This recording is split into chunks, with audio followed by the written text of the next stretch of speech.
Hey, you're looking to buy, sell, or invest real estate? I mean, you could do it yourself or you could get a real estate agent. Well, I got the real estate agent for you. Her name is Diana Guzman. More than 15 years of experience, knowledgeable in Section 8, property management, finance, loan, name it. She probably knows it. She's the lioness when it comes to real estate. Her motto is simple. She doesn't BS. The goal is to get the deal done, and she gets the deal done. And if she can't do it, she has a team and resources that could forward you to somebody who could get it done. Don't waste your time in getting a real estate agent that doesn't work for her commission. Get you someone who's willing to fight for you and represent you in the way you need it. Diana Guzman, the lioness of real estate. Contact her today, 201-233-7773, or email her at dianaguzmansellsnj@gmail.com.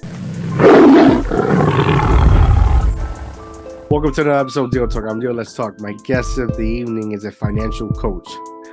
Ladies and gentlemen, welcome to Dalene Higgins. Welcome to the show, Dalene. How are you? Thank you. Very good. What inspired you to embark in this journey and educating and helping others with financial coaching? Well, I retired at the age of 50. And so Wow, really? as I was retiring, before that, putting all the plans in place. And let me tell you, you can set a year you want to retire, and that's easy. Everything else is more difficult, picking the month, the day. So then I'm like, well, what am I going to do? I'm 50. I don't want to go and do the, 9 to 5, punching a schedule for somebody else, but I also don't want to not have something to fill part of my time. I was just looking for something part-time. And so I explored a lot of ideas, and I came across financial coaching, and it intrigued me, number one, because I had just completed my dream, my journey, and reached what I wanted to, and just found it really inspiring that there was these other people out there, helping those get there. And I'm like, why not? Why not share this feeling that I have of reaching my dream that I set out at about 15 years prior and got really focused with, and share all of my experience, my knowledge, my ups, my downs, my mistakes, my successes with them to help them achieve whatever it is. I have a new client signing on next month, and she wants 100 doors by the time she's 50. So she wants to be, into real estate investment. And I'm like, great, let's do it. So yeah. So it's like whatever somebody's dream is, they may not want to retire at 50. That's fine. That's not what I'm here for. I'm here to do whatever it is you want. And so that's how I came to be. And that's how I've been coaching for about 1.5 years now. I love it. I love helping anybody who's willing to work with me. I just enjoy, looking at the pieces of the puzzle, and let's find what actually works for you and get you moving forward. That's awesome. That's great to hear. Is there anything in particular that defines a financial coach? Because it's there's a lot of financial coaches, but they diverse themselves in different areas. Is there a particular area and where you focus on helping your clients? I love helping people get rid of their debt, or I love helping people find financial freedom. So, and getting rid of the debt has a lot to do with that. So really focusing on the budget, and that to me, it was such a powerful tool. And so I want to just teach people about that and help them with that. So my focus is Gen Xers. We're at the last phase of our, career, whether it's 10 years, 20 years, like we're finishing up, right? We're wrapping that up, and we need to go out with a bang. So that's ultimately what I would like to let them, help them do, is go out with a bang, What were you doing prior to taking this journey into entrepreneurship and basically being your own boss? Yeah. So for 32 years, I worked in the public sector in law enforcement. I was support personnel the entire time. The last 15 years of my journey, though, I actually taught cops how to budget. So that was my essential role. They called me a finance manager, but really I taught them how to budget. They knew what they needed. And so just like clients know what they want, I helped them make it fit the puzzle. And so all sorts of personalities, I had 22 of them at a time. We had about a month to work together to get it all, get it all put together and, help them do that. So yeah, that was a great journey too. I just, I was I was done with the rush in the morning, more so than my job. I loved working there. I loved working there with the people. I wanted to create my own demand. And so, yeah, being an entrepreneur, I have a lot slower mornings. I, get up. I am an avid reader. So I spend a few hours reading. I take care of myself. I work out. I take care of things around the house. I get ready. Then I come to work. So it's anywhere between 8:30 and 10. And I jump in and, pick what tasks need to be done or I want to do. And I just get going. And so I usually stay in my office till, sometimes as early as 2:30, but sometimes as late as 4:30. So it just depends. So How does it feel from working a basically a 9 to 5, right? And that structure, because right. essentially it's the same thing doing every day. So now having that freedom and deciding what tasks you want to do today, when you want to come into work, having the Yeah. liberty of, okay, basically analyzing and seeing what is priority. Maybe this could wait for tomorrow. I'll do this. Like, how does that feel? It is so good. It's amazing that you can have that much choice, right? So it's like, oh, okay, what do I need to get done? And typically I'm, on top of things, and then there might be one or two pieces, get those done out of the way. Okay, what is calling my name? What is that? What do I feel like needs to be done to serve my clients, to help them and, help those who are following me in my community, and what can I do to serve them? And so then I jump on board and do it.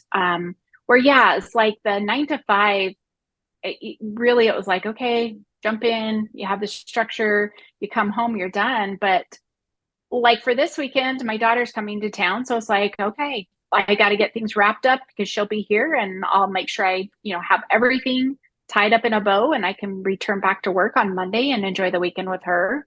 I have a week planned in October, so I'll just make sure it's all planned, and taken care of Right. ahead of time. Which I did have time off on my 9 to 5, right? It wasn't that, but typically I came back and the work was there, so I had to catch up and take care of it. And so yeah, but the thing I found out I missed as I started my entrepreneurship was the team, in the sense of going to somebody and having that immediate sounding board.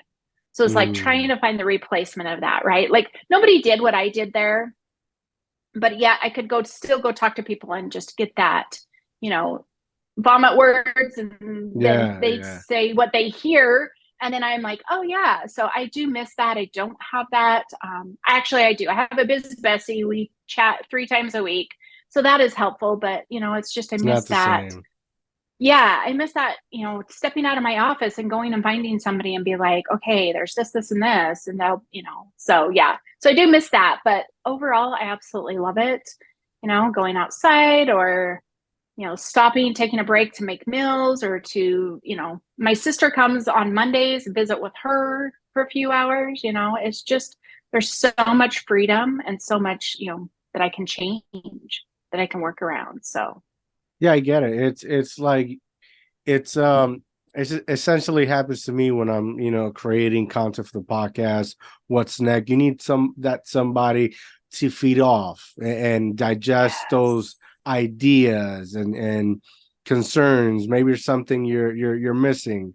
Have a conversation that helps you progress in your business, which I think that's very important. And I think you the more you grow, you're able to hire somebody or manage a team, and where you'll have that satisfaction, but that yes, it's very crucial. It's very crucial. yeah, So I get it 100%. yeah, yeah, yeah. It's that, yeah, it's just that sounding board. It's just and once you verbalize what you're thinking, so sometimes I'll go outside, in the morning. I will have been working in here for an hour or two, and I'll go grab some sun, let my dog out, and I just end up kind of talking to whoever's out there, just kind of verbalizing as I'm away from my desk. So, finding some different ways, but yeah, there's something that's just teamwork, right? Yeah, Or companionship. So yeah, yeah. yeah. So Need something to like when I'm have anxious and I'm trying to do something. It's best to just step out of my surroundings, to get a breath of fresh air, get my Yes. thoughts flowing and all that, to come back and, okay, I assess the problem. This is what I'm missing, or just get the ball rolling in that sense. Yep.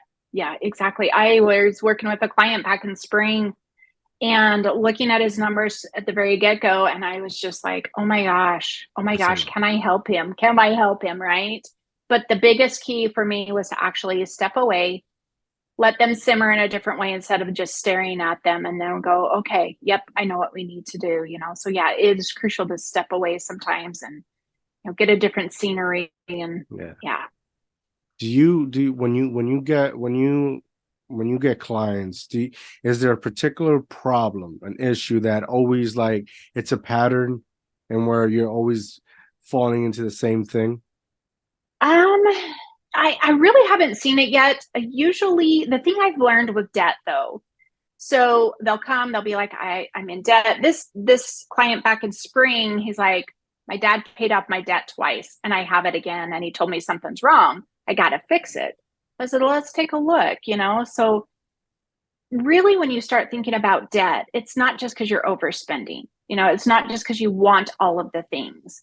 So looking at his was the increase for the last 2 years of his lease for his apartment. Mm-hmm. He was single, recently divorced, had 3 kids, and that had gone up. And you're stuck in a lease for a year, so it's like, oh, but I still need to provide for my kids, and they still have these doctor visits and orthodontics and stuff. So I said, all right, you know, we've got to scale back until you can fix that. So hopefully at the end of the lease, that wasn't for another 6 months, you know. So really thinking about your debt that way, I love to get in there with them and see what it is, because they always come to me and they say, I just am bad. I just overspend. And I'm like, I bet that's not it. I bet that's not it. Mm-hmm. There's something else that's missing in the flow of your money or your actual budget. You know, let's figure it out. Let's, you know, get it organized, and then you can actually see it. And so bringing them that clarity, I think, really helps, and also helps get rid of that shame, right? Oh man, I had to use a credit card again. And that's so, I didn't want to, and I had to, and what's wrong with me? And it's like, no, you got to look deeper. You got to look deeper. There's something else you're missing that's making you turn to the credit card. Yes. But typically those expenses are clothing for your kids. They're the doctor visits that, you know, for that emergency little spill they have on their bike or things like that. And so getting them to see that, but a lot of them, and you know, I'd say all of them that I've had, it's really just about organization.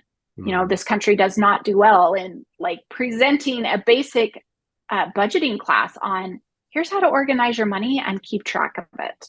And really, it's not complicated, but we have gone for so long without knowing that then we think it's complicated. We think it's restrictive. We don't understand it. You know, we've got all of these other um, money ideas, you know, our beliefs from childhood. And so we just really fight it, and that resistance is there. And so trying to help clients pass that, right? Get past that, find that organization, create what they want, because that's what it's all about. It's not about, oh, okay, well, you've got to cut these 3 things and then you'll be fine. No, it's like, let's look together, let's work it out together. But you know, having somebody else compartmentalize these numbers Yeah, for you, I think is huge. I think that's huge. So I think you're like a financial therapist. Because mm-hmm. it's like a lot of and I put myself in the same category, right? And we're like, because we didn't have certain things as a child, we want the best, not knowing that in order to have the best, you have to be able to make capital, right? You Yeah, got to make money, yeah, and do your best to live within your means. Like me, like I for the last I want to say 2 years, I every time I have like something I want to buy, I stop myself like for 2 weeks. And within those two great. weeks, because it's just a compulsion to buy something. And if in those 2 weeks I realize I don't need it, I don't buy it. That's awesome. Yeah, Because yeah. all yeah, Delaying. Yeah, yeah, yeah. yeah, Because often we tend to buy things we don't really use. Like, yeah. especially, That's you have all these streaming services, and like, how often do I use Netflix? I mean, Netflix, yeah. I mean, Disney Plus. Nobody in the household uses Disney Plus or Apple TV, you But the know? cost is what got you, right? You're like, Yeah. oh, it's only $4.99. Oh, it's only, $5.99. And that's really a small, and that honestly, that is a really small amount. But you do that 5 times, where are you at, Yeah. It adds Yeah. up. So it really does. It really does. So yeah. Yeah. I get it. What like how do you go about creating your content on your social media? Because it's so educational, so motivating. I was watching a couple of your stuff and I love it. Oh, thank you. Yeah, I really think about, there's a lot that's out there about budgeting. You can go Mhm. Google budget, it'll tell you how to do it. But I really try to reach into my journey. And I've been reflecting back a lot and thinking about what was it like when I started and how did I go? And so I really try to share more of those things that I feel or I saw or that I felt like were a part of what happened to me. So I have which I don't think I've released any content yet, like these budget phases. Mm. And so, I kind of narrowed it down into 5 phases of like a budget cycle for somebody who's learning how to using it and these things that they go through. And, very first one is that it's new. And that is the hardest phase. And it is hard, it's difficult. That's usually where people give up because they're so frustrated. Yeah. And so, then after you realize what's been causing the frustration, I call the next one discovered. So then you start discovering these things that are, oh, that's why I'm getting frustrated. And so then you see what those expenses are. And then you start seeing that you can actually see ahead and add some more in. So then you're proactive and reactive at the same time in that discovery. And as you're being proactive is when you start realizing that you can build your budget with your goals, right? So getting to that point of building. So I really just try to think in almost like in a formulaic way of these steps on a different scale. Like budget behaviors. I know a lot of people are like, I just don't even look at my money anymore. Okay, Yeah. let's change that behavior. That's avoiding. Let's make awareness. And how do you do that? So I try to give them advice and, throw that out there as like, if you're one that hasn't looked at your bank account in a while, just start there, right? Simple step is just start there, just become aware, recognize the feelings you're having, try to, just make it like almost desensitize yourself as very, very small steps in getting through. So I really just have tried to scale it back to the process within the process. Yeah. So not just saying you have to budget, because everybody knows that. And it's like, okay, well, here's how you budget. It's like going to those feelings and those behaviors is what I called those. I think I have a podcast called Wealthy After 40, and I'm releasing that episode in October as budget behaviors and what people normally exhibit and what they should go look for. Because sometimes Mhm. it's like, well, what should I be doing if I don't want to do this? Or, all of those things. So I think I covered 6 of them on that podcast episode. So Wow. Wow. yeah, yeah, So like budgeting essentially is based off basically how do I say it? Disciplining yourself. exactly. Exactly. If you especially like when it comes to being the financial aspect of it, if you're not disciplined, you're like I remember when I was single in my single days, right? Um, I I wasn't working. I didn't have a high paid job. I was getting paid miserably. Uh, Rent was at that time escalating. So what I did was they have like the 1090 rule, and where 10% of your income you put it away in your savings. What I did, I think is 70/30. So every time I would Oh, get nice. paid, 30% of my income will go to my savings, and then I will manage budget out how I would pay my bills, a little bit here, a little bit here, and have some money for the bills, but also have some in my pocket for anything cases. But once you get married, that just goes to it goes to crap. Yeah, it's a whole different ball game with another person, right? Yeah. So yeah, yeah. I know I was working on some content earlier, and I just put it in my little queue of where I like get these ideas, and so I just kind of put a title down there.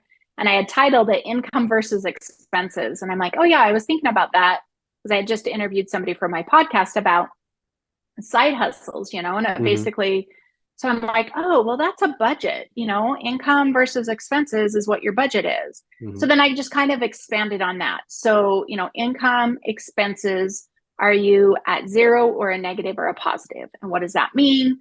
So then changing that formula to, income is equal to expenses plus emergency savings. Mm. And then, and so that gives you stability. And so that's like the stability formula. And then moving on to adding the goals and savings, which is for all the fun, all the, future goals that you have, just adding that to it. And that brings you your wealth. That's your wealth builder.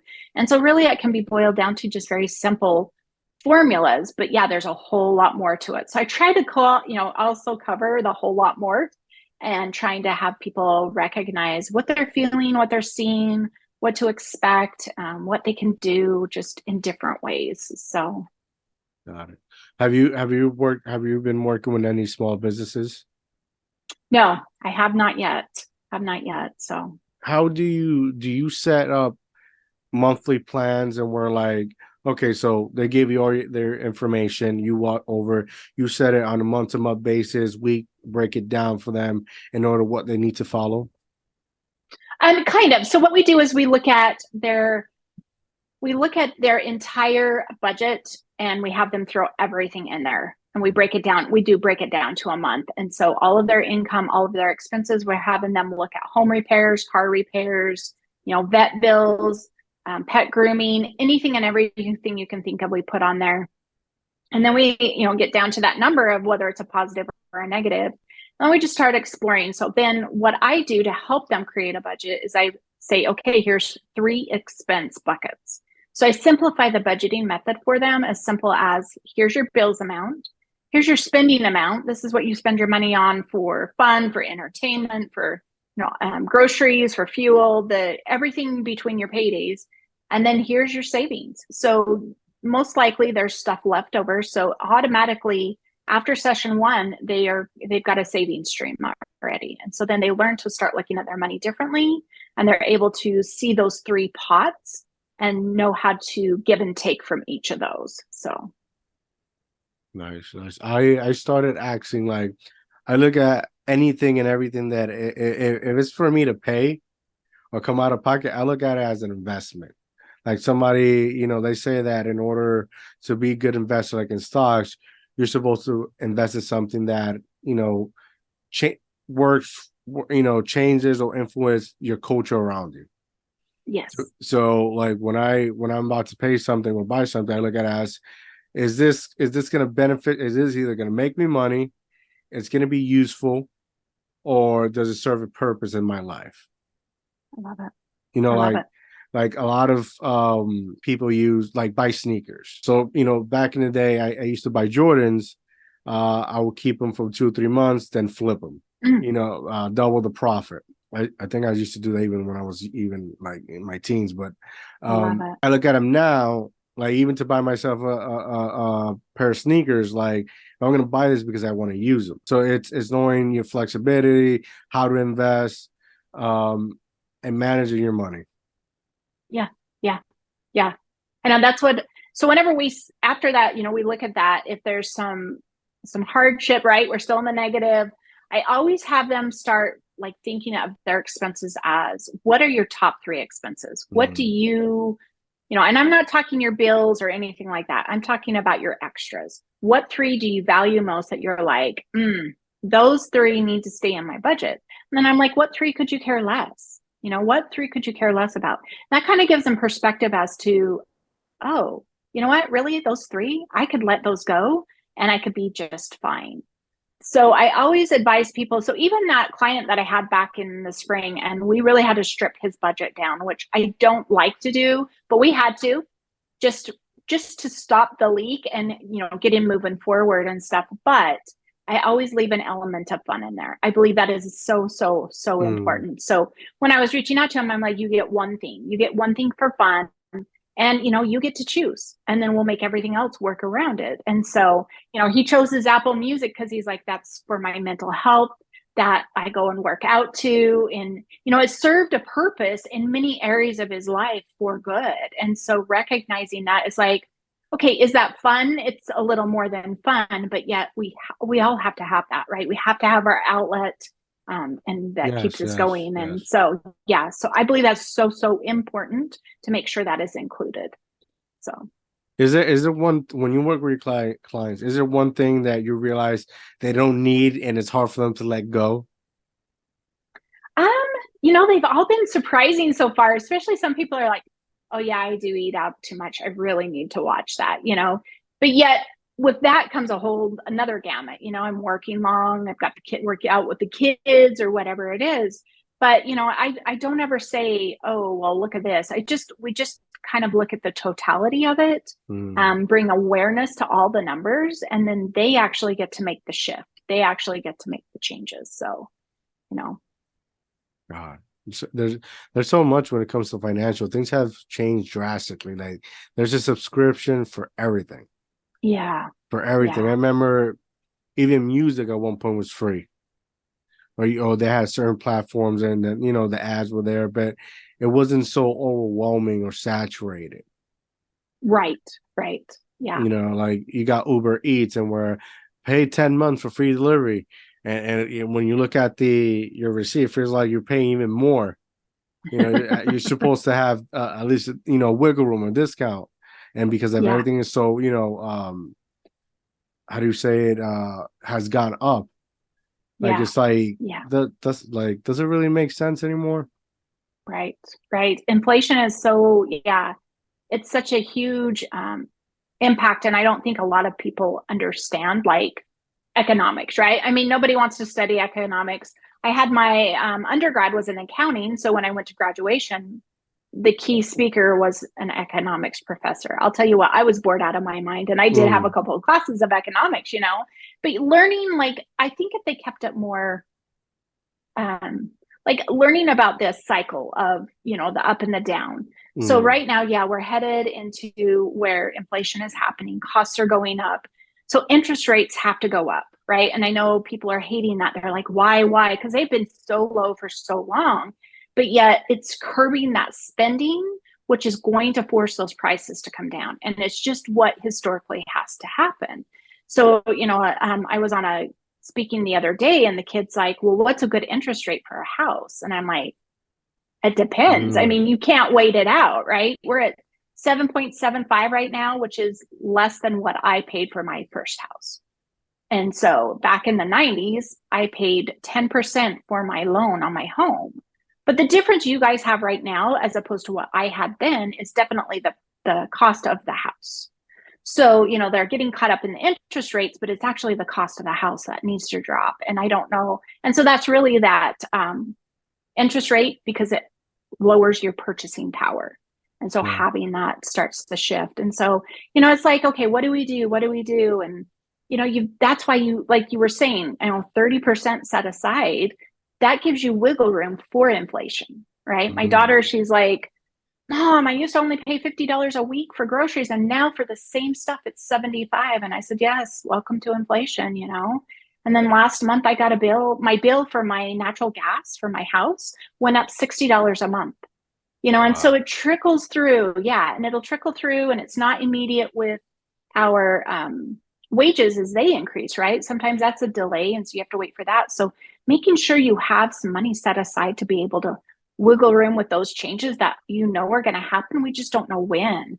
That's a hard part, I think, with budgeting and with spending what we have right now is like, well, what if something changes? What is that? And we don't always know what it is. I think we can assume what it might be, but yeah, it's crazy. Yeah, I mean, you mentioned, everything goes up but the pay rate of your job, we'll say. Yep. And I think that's what causes so much turmoil. Right. Right. Like when I was single, I started renting a room. It was 450 for a room. Now it's almost like 1,000 something just for one room over here in New Jersey. I'm not sure Wow. where you're located, Yeah. but Yeah. it's become ridiculous. So It like, is. you know, what you need on a daily basis, it's you're not meeting it. You're constantly living in check for check. Hmm. And yet, like I think I've had like at this point 5 or 6 side hustles. And the point with Wow. that, which is it's not bad having a side hustle, it's more along the lines and where like everyone is doing it. Yeah. So that room Yeah. for opportunity. It's like It's true. you're hustling like if you're working a 9 to 5 just for a small side hustle to see a Yeah. return that may won't cover at least 20% of your bills. It's just there. Hmm. Yeah. Yeah. I know I was chatting with a girl and same situation, right? Her housing rental was 90% of her 9 to 5 job. So Mm. to be able to survive all the rest, she was working, yeah, 3, 4 side hustles. And she's like, it's just a lot. So it's really tough right now. And I do understand. And so but I think that's why it's so important right now to really get, down and dirty with your numbers, make sure that you are Yes, doing your yes. best and, what you're And that you're actually like sacrifice. you yeah, and that what you're doing is actually you value and it gives your life purpose and it makes you happy. Mm-hmm. I always think of Marie Kondo when I think about your expenses. Like, think about it, does it bring you joy? Now there's some expenses we have to have, but yet like my natural gas, it brings me joy in the winter. I don't have to freeze my butt off. And so really going with that feeling of your expenses. So sometimes it's like, okay, but does that cost measure up to the amount of joy it's bringing me? Like you were saying with Disney Plus. Oh, are we getting $5 a month worth, right? Mm-hmm. And maybe one month you really binge that one and then you binge another one. So maybe average you might be, but really start looking at your expenses that way. Yeah. It's like, really, do I want to be spending my money on this? Yeah. So, I and mean, I know, yeah. I'm real honest. I've never benched anything on Disney Plus. Like, and I say it because I keep telling my wife to like, let's cut it, let's cut it, let's cut it.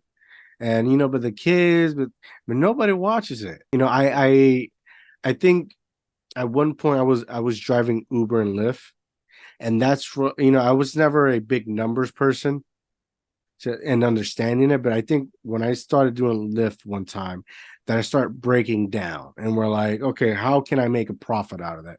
So I was like, okay, my goal is to make 100 a day, in which Monday through Friday, treat it like a job, 8 hours. By the time I get to Friday, $500. Boom. I'm not counting, and where the money looks is there, but Uber hasn't taken their 20%. I'm not counting that every Wednesday, I don't know now, but every Wednesday, like if you have Easy Pass and you're constant like weekly pay updating weekly, every Wednesday is take a deduction. You're not counting and where like your gas, Mhm. because depending on vehicle you're running 8 hours. If you're running that vehicle for 8 hours, you're gonna re you have to put gas in it no matter what. So I'm Yeah. looking at all these cost efficient, and I see people, yeah, I made $1,000 every time I drive, but you're driving 16 hours a day. That's a double shift. Wow. Yeah, that's And crazy. and when I'm doing my numbers, like it's not making sense to me. $4, and I would probably spend $50 or more on foaming hand soaps from Bath and Body, which was where I was getting them. So I mean, yeah, yeah, you it's just really gotta. It's like you gotta pick and choose your battles. What is it's exactly. convenient? What do you choose to have to be convenient? What not? If you can do Yeah, it yourself and it's gonna save you a couple of dollars, why not? yeah, In the and, summer, I was speaking to my wife in the summer because growing up, I grew up in Puerto Rico, right? So majority of my hustle was washing cars. mm, And I was talking to her the other day in the summer. I have 2 cars. I washed them by hand, and I'm like, I wash them better myself than when I go to one of these car washes, and every time I come out, there's smudge or black spots. It's not even proper. yeah, And the only thing I could think of is when I go there, I'm saving time. What I'm doing here, I'm doing it on my time. mhm, You Mhm. know, us Latinos, we tend to take those moments and make a day out of it for some I reason, love you know. it. Um, but you know, that's why I say you got to pick and choose sometimes what is beneficial for you, what is the best Yeah, for you, and what is best not. yeah, yeah, exactly. Exactly. Do you have you are you an investor in real estate? I do have one property, and it was by my daughter was in college and paying rent, right? And it Mm, was obscene. I thought at that time, I can't imagine what it is now. So I'm like, let's just buy a house because if I'm going to pay yes. rent, I'll just pay the mortgage and, get Call my it a money day. back when, Yeah. yeah, and when you're done with college. Little did I know, I actually bought right before housing started going up, Wow. like literally. But it was a decision I made pretty much overnight. So we got a good deal. I made sure that I got like location. I could either support a small family or college students. So I made sure it was close to campus as well, but not too close. So I could sell to a family, just making sure all of these things. So she still lives there, and she pays me rent. But, it's like, if I tell her, I'm like, how much money I could make if I could sell that, and she's like, Mom, where would I live? So that Is I it wanted to, I is it wanted to, and yeah, sorry, no, go ahead. I was just going to say, we wanted to look at it many years ago, but we live in a college town. And so Mm, I went to my realtor and I'm like, hey, we'd love to get, a duplex or a fourplex. She goes, there, no. And I'm like, what? She goes, no, they never come up for sale ever. And I was like, yeah. okay. So we kind of just got, we're like, well, we don't want to do the house thing either at that time. So yeah. So when we did up there, it just kind of worked out. And so Is it a single family? it is it's actually a townhome where she lives. Okay, got So it, got it. yeah, yeah. But it's good, it's decent, it's in a nice area. So I yeah. read in one of these like you know, there's always entrepreneurs making their ebooks and throwing them out there. Like that's a lot. It's like a book, but based more like a brochure.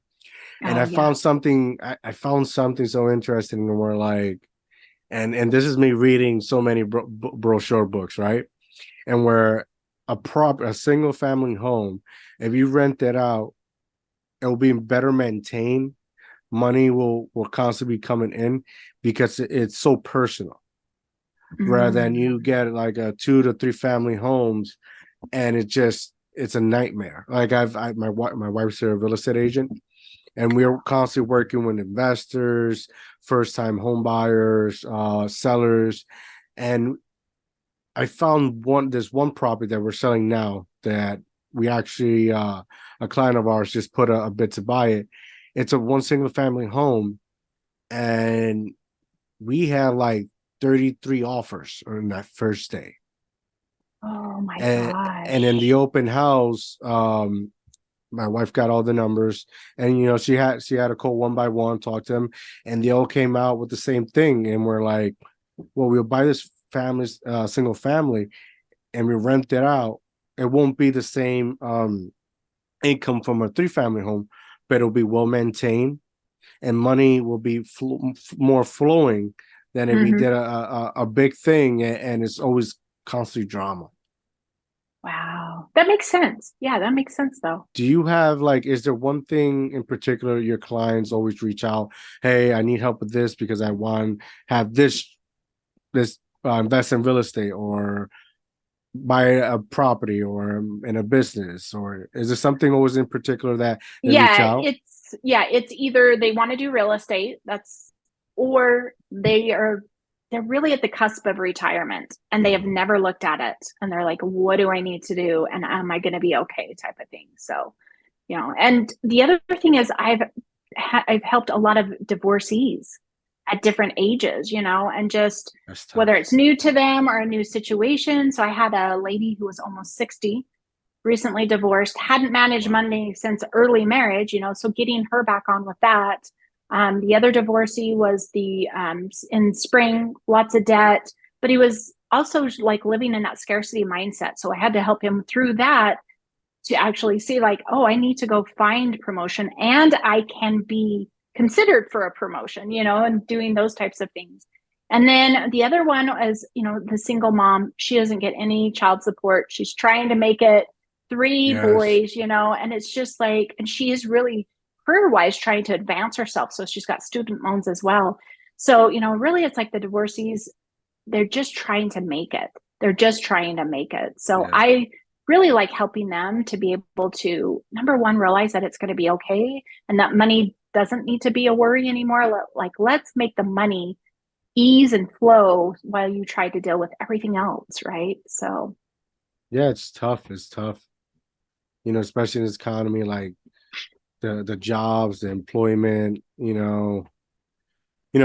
I am I've I don't have a degree, but I've gone to college. I have college credits. And I've been able to work myself up and where I've got salaries to 55, 1.65.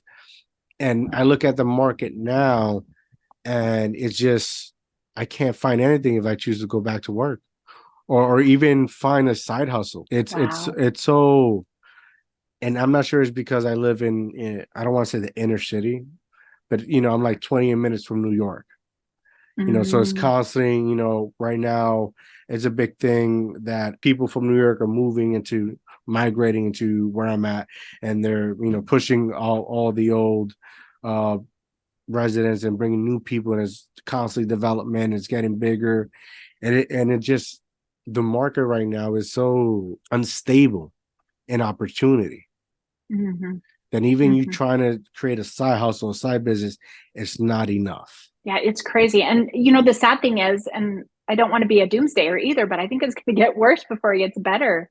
It's just like trend and his story, it kind of shows that. But yet, yeah, there's like one change and one flow. My husband says, because he mows for the parks locally here, and he's like, oh my gosh, there are more homeless than there were like a month ago or 2 months ago. And I'm like, they got moved out of wherever they were. It's that ripple effect. So there's ripple effects in everything from jobs to costs. If Yeah. we see all inflation goes up for groceries and this and that, right? Then we got to pay employees more, which is probably why my gas is going up, among other things, right?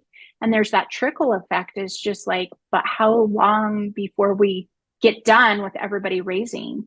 I'm just trying to make and get by. It's just really, really tough. So yeah, I haven't looked at the market for a long time, but I, that was one thing I'm like, oh, good. I'll never have to interview ever again. That was, I don't know. I mean, I did okay interviewing, but it's just like, oh my gosh, I don't have to do that anymore. It's no, I get to network, but it's a Well, if little you different, but the as you same. as you get bigger, you're the one interviewing now. You're in that Yes, seat, choosing who's gonna exactly. take your that position to help you out and grow your more. So Yeah, that's a yeah, beautiful angle twist. true. Yep, very true. Very true. So, Was there one thing that was difficult to you for you when you decided to be your own boss and entrepreneur? Like, was there something challenging? marketing, like, Oh my God, don't even know. right, right. But like that, I had never done any of it, right? I managing, systems and processes, like all of that. I'm like, okay, I can see how that would work here. I had experience in all my other ways. But then I'm like, but marketing, I have to tell people what, where, and it's like doing that because working in law enforcement, we never marketed ourselves, right? It was always Yeah. people are already coming. So that was a whole new navigation thing. And I tell my husband, I'm like, I'm smart, but sometimes it takes me a while to catch on, Yeah. and it's been so as hard as entrepreneurship has been, at least as far as marketing, everything else I find a breeze, but like the marketing, It's I'm just overwhelming. like, it is. But my growth, I'm like, holy cow, as hard as it has been, I have grown in leaps and bounds. And Yeah. so that satisfaction, like today, I was working on another content strategy for my Facebook group.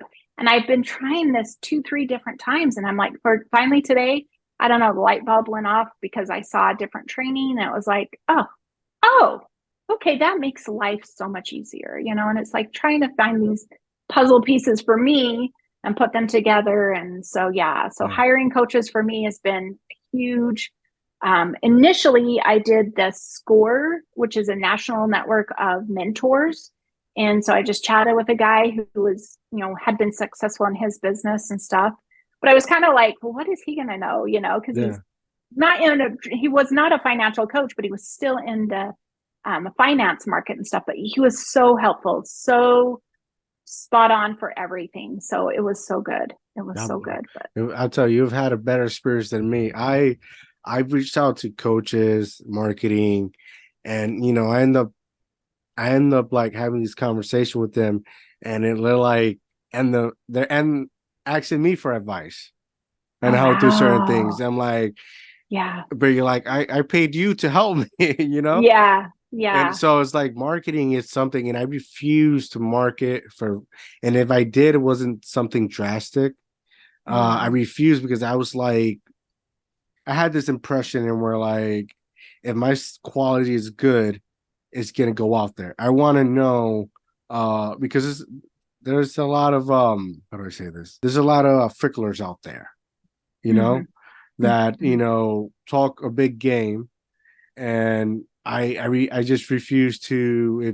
I felt like if you have that big game, all right, I'm gonna create the platform, I'm set it up, you share it, let's see, and nothing happened.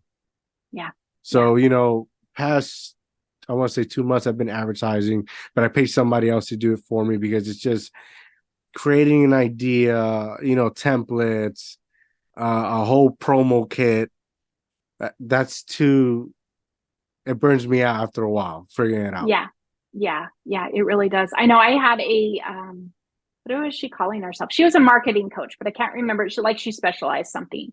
She's like, where are you getting your clients? I'm like, oh, really? My first ones came word of mouth, and they came quickly. But they were truly word of mouth from like my sister, Mm. coworkers, things like that. And I said, so now I'm in where that next sphere of influence that's gonna take a little bit more, right? Like my social networks and all of that. And she's like, well, what do you mean? And I'm like, aren't you the specialist in this area? So yeah, when you said that, I'm like, oh yeah, that was like that. And I'm like, so I had a basic understanding of like why it was going to take a while, and how to reach different Hmm. people. It's just, you have to trust yourself that it's right. But yeah, you can get so burnt out, so burnt Yes. out. So, and I'm such a planner. Some people are like, well, just wake up, decide what you want to post and go post it. And I'm like, I do not do that. I have to have a plan. I can change the Yeah. plan. Yeah, I can change the plan, but I want a plan. Yeah. So, Especially yeah. when it comes to finance, because there's individuals that'll sit there and nitpick what you're doing, and if you get something wrong, they'll quickly raise eyebrows for no reason. Yeah. Yeah. Yeah. So are you starting your own podcast, or you Yeah, have? I have a podcast. It's been 5.5 months. Okay. And yeah, Wealthy After 40. It's probably been the best thing I've done Wow. on this journey. I love it. I absolutely love doing it and sharing it. And people are finding it, giving me great reviews and feedback that, they're glad that, for like the age group, because I am, doing it for Gen Xers and trying to reach that group, but it's really applicable to any age. It's just been trying to reach that older last phase of their career. Demographic, yeah. Yeah. Yep. Yep. So I share, some personal stuff on there a little bit, like my personal story and the influence of my parents on my money journey and how they were my Very role important. models. Very So important. yeah, which I know not everybody had. So hopefully I can pick up from what I learned from my parents. So yeah, I love the podcast. I love podcasting. So That's wonderful. Have you thought about writing an ebook or something in the near future? Something as a basic as a starter kit for because there's a lot of young individuals like myself that are always seeking knowledge financially. mm, And sometimes if like say if I'm going on YouTube to watch a video, I don't want to hear from a kid who's like, if I'm young, he's way younger than me, talking about this is how I made millions. yeah, yeah. You just gotta do this. Like, I want to hear somebody with experience, trust their knowledge and their story to deliver that. Yeah, yeah. I've had a couple people say, "Oh, you should write one," and then seeing the other coaches do. And then I was at a networking event, and an author was there, and I told her, I said, "Oh, people think I should write one," and she goes, "You really should, especially for that age, for that targeting 40 plus." So I've really thought about it a little bit more. So we'll have to see maybe next year if it'll fit in the bandwidth and just, kind of take my take on it, right? Yeah, Like yeah. do the elements of budgeting, savings, and debt and just put my experiences in there, the steps I used, and hopefully that will inspire people. Do you have any books that maybe you've read that you could recommend on young on a younger demographic to read and help themselves educate themselves financially, because it's truly important. Yes, it really is. So my favorite one is Financial Freedom by Grant Sabier. And it's just written so well. I had consumed a lot. Blogs were huge back when I was on my journey. So I read a ton of blogs. There's a ton of information that way. But his book, the way he delivers it, the way he spells it, from all of those steps, and he is one that has done it, which I think is very practical as well. So Mhm. yeah, I told my daughter, I'm like, hey, you have to go read this. I Yeah. don't tell you sometimes what you have to read, but this one you do have to read. So it's very insightful. It's very good. Have you ever read was it Rich Dad Poor Dad? No, I have not read that one yet. I've not read that one Every yet. So every person that I've met that has read that book, and this includes me, like, has it does something to them, and where it something clicks. And like, mm, I don't know what it is. Maybe it's the simplicity how it's written, but something clicks, and we're like, everybody I've been able to meet that read that book started their own business, started really taking action when it came to their finances and educating wow. themselves. And even though the economy's bound, their business is not doing, struggling, but they're still like, okay, they're struggling, but I still gotta save money. I still gotta, and I find that to be such an amazing experience. Yeah, yeah. That's, because Dave Ramsey was huge when I was going through, not that I subscribed to all of his thoughts and things. Suze Orman was another one. Motley Fool, I don't know if you're familiar with him. He had a huge blog, which I think he now has an investment portal of some sort. Financial Samurai, he was also in the big blog. So I did a lot of those. They were very, very, very good. And then, back then it was frugalisms. So I went Mhm. and read a lot of those people who were doing, frugality. And so I think now it's minimalism. So, don't just pass that off as like, oh, that's weird. Just like Mhm. go explore and see. That's where, I've learned those little bits that I could do. So when we were hit with that extra mortgage payment for that little bit, I was like, oh my gosh, where are we going to find some extra money? And knowing those little tweaks from that frugality, it was huge and it saved me. And so, understanding both sides of that. Because, when I was saying income versus expenses, like if you're not even coming to zero, right, you've either got to increase income or decrease expenses. And if you're struggling trying to get a raise or find another job or side hustle enough, you got to cut expenses. So, that's basically how we, attack that issue. So, Yeah. And even jobs, hearing you say that, like, jobs is also a number game. Like, I worked for, like, I want to say good 8 years in security, mm, from regular security to like operations, and contract 3 years. So they already set a budget.